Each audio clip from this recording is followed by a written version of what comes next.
That night was supposed to be simple. Brittany Steier had spent the evening with friends, laughing and celebrating. Now all she needed to do was pick up her kids and head home. Her best friend was with her, riding in the passenger seat, both of them feeling a little on edge as they drove through the dark Florida roads. When they pulled into the driveway of the small trailer, something didn't feel right. There were people outside, empty beer cans scattered around, and a heavy tension in the air. Brittany tried to stay calm as she walked toward the door to get her children. But in just a few minutes, everything would go horribly wrong, and what happened next would change everything forever. Brittany Steier was born on June 10, 1989, in the small city of Stuart, Florida. She grew up just a short drive away in Port St. Lucie, where she was raised alongside her older sister, Christy, by their parents, Betsy and Joe. Betsy, a minister, went on to found her own church, while Joe built a career with a development company.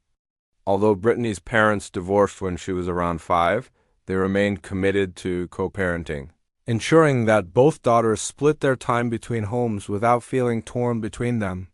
From an early age, Brittany's vibrant personality and warm spirit stood out.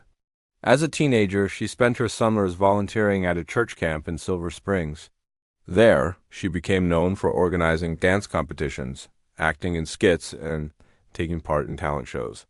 Her confidence and ability to inspire others were evident even in those early experiences.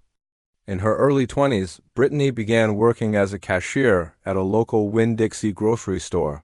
It didn't take long for her strong work ethic and outgoing charm to get noticed. She quickly climbed the ranks, moving from cashier to front-end manager, and later to a grocery manager role overseeing both the grocery and produce departments. Around this time, Brittany's life took a turn when she met Edward June McNeil Harris, Jr., a 28-year-old employee at the local Burger King. June, who already had 5 children from 2 previous relationships, might have seemed like a complicated choice, but Brittany's nurturing nature drew her to him. She embraced his children with open arms, treating them as if they were her own. Friends, however, were wary from the beginning. Heather, one of Brittany's closest friends, recalled feeling a deep unease when she first encountered June. Although their introduction was brief, just a quick meeting while Brittany picked up food at Burger King, Heather sensed that something was off. Heather's concerns deepened after she discreetly asked her husband, a police officer, about June. His reaction was instant and severe. Without going into details, he urgently warned that Brittany needed to stay away from him. Alarmed, Heather tried to caution Brittany, but the warnings fell on deaf ears. Brittany defended June fiercely, convinced that others simply didn't understand the bond they shared. Despite the concerns, Brittany's relationship with June deepened quickly. She saw him as someone who brought joy into her life, someone who understood her adventurous, full-hearted nature. It was easy for Brittany to overlook the warning signs, choosing instead to believe in the good she saw in him. By early 2016, just months into their relationship, Brittany learned she was pregnant. The news filled her with excitement. She embraced the idea of becoming a mother wholeheartedly, seeing it as the start of a beautiful new chapter. However, that happiness was soon eclipsed by a devastating development. Brittany went into premature labor at just 5 months, setting into motion a series of events that would ultimately redefine the course of her life. The situation Brittany faced in the hospital was dire. As a first-time mother, overwhelmed and frightened, she needed support more than ever. She reached out to her sister, Christy, who rushed to her side, but June was nowhere to be found. Christy frantically tried to reach him, calling his phone, driving to his trailer, pounding on the doors and windows. Hours passed, but June never appeared. Tragically, Brittany miscarried her daughter, a baby she had already named Jade. The loss was devastating. June's absence during that critical moment revealed a side of him that could no longer be ignored. It was a red flag that stood in stark contrast to the image Brittany had tried so hard to believe in. Yet, in a pattern that would repeat itself, Brittany chose to forgive him. She clung to hope and carried on with the relationship. Seeking a fresh start, Brittany moved in March 2016 to live with her father in the city of Bradenton. The move offered her a chance to heal, to build a new life away from the pain and disappointment. She quickly found work as a salesperson at a sign company where her father was employed. Her natural charm and strong work ethic once again won over those around her. But distance did little to sever the bond between Brittany and June. Most weekends, she made the 6-hour drive back to see him, shouldering all the travel and expenses. It was Brittany who invested in the relationship, while June gave little in return, a pattern that would come to define their time together. By 2017, tired of the long-distance strain, Brittany convinced June to move to Bradenton. She found an apartment for them and helped him land a job with her brother-in-law's appliance installation company. But almost immediately, problems surfaced. Though June was capable at the work, his temper often flared, leading to conflicts with coworkers and repeated warnings from his employer. As they settled into their new life, the cracks widened. Brittany's once bright personality began to dim. Her coworkers noticed she had grown quieter, more withdrawn. She started covering up, wearing long sleeves and pants, even during Florida's sweltering summers. When asked, she would brush it off with easy excuses, never letting anyone get close enough to see the truth. Brittany's family saw the changes too. Her mother and stepfather, who had met June early on, sensed his controlling nature. They noticed how Brittany worked multiple jobs to support their household, while June contributed little and demanded much. She gave everything she had, emotionally, financially, physically. He took and took until there was almost nothing left. Her mother reflected later that Brittany, raised to love unconditionally and see the best in people, believed she could heal the broken parts of June. If she loved him enough, she thought, maybe she could fix him. In February 2018, Brittany discovered she was pregnant. Joy and apprehension collided. She was thrilled at the idea of becoming a mother again, but quietly fearful of what the future might hold. Her fears deepened when she showed up to a family gathering with a dark bruise under her eye, poorly hidden by makeup. When questioned, she claimed she had fallen in the shower, another excuse offered with a tight smile. On March 2, 2018, Brittany gave birth to a baby boy. For a fleeting moment, there was happiness. Their little family seemed complete, but just 3 months later, Brittany learned she was pregnant again. While the news was unexpected, Brittany welcomed it with her usual optimism, throwing herself into preparations for the new baby. In February 2019, she gave birth to a daughter. With 2 young children and a new, larger apartment to call home, Brittany appeared to be building the life she had always wanted. But behind the facade, the emotional abuse intensified. The walls were closing in. Brittany noticed troubling changes in her son's behavior. He would lash out unexpectedly, mimicking the aggression he had witnessed at home, then immediately seek affection.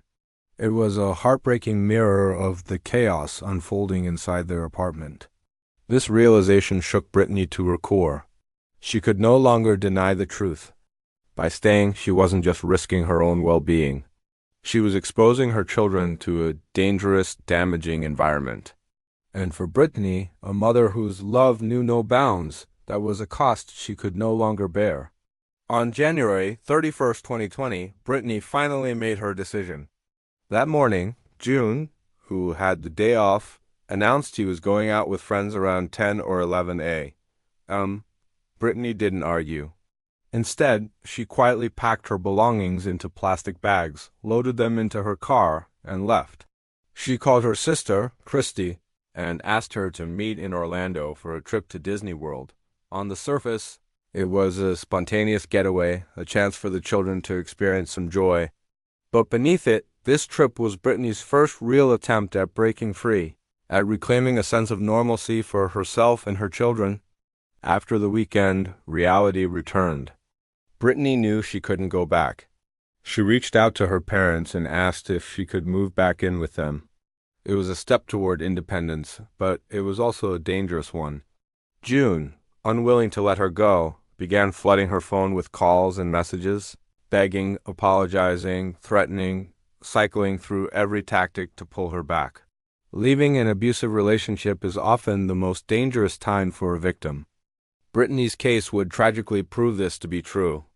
On February 11th, 2020, Brittany walked into the Sarasota Police Department to file a report against 𝐬𝐮. She detailed a terrifying incident that had occurred just days earlier. After she left him, Brittany had agreed to meet 𝐬𝐮 briefly to pick up belongings from their shared apartment. What was supposed to be a short civil exchange turned into a nightmare. Inside the apartment, 𝐬𝐮 held Brittany at gunpoint for hours. He threatened her life, threatened the lives of their children, and painted horrific scenarios killing Brittany and the children, or killing Brittany and calling her father to come collect them before ending his own life. The terror Brittany endured during those hours was unimaginable, and even more devastating was the fact that her young children witnessed it all. Following her report, 𝐬𝐮 was arrested. At the Sarasota Police Department, he refused to answer questions and demanded an attorney.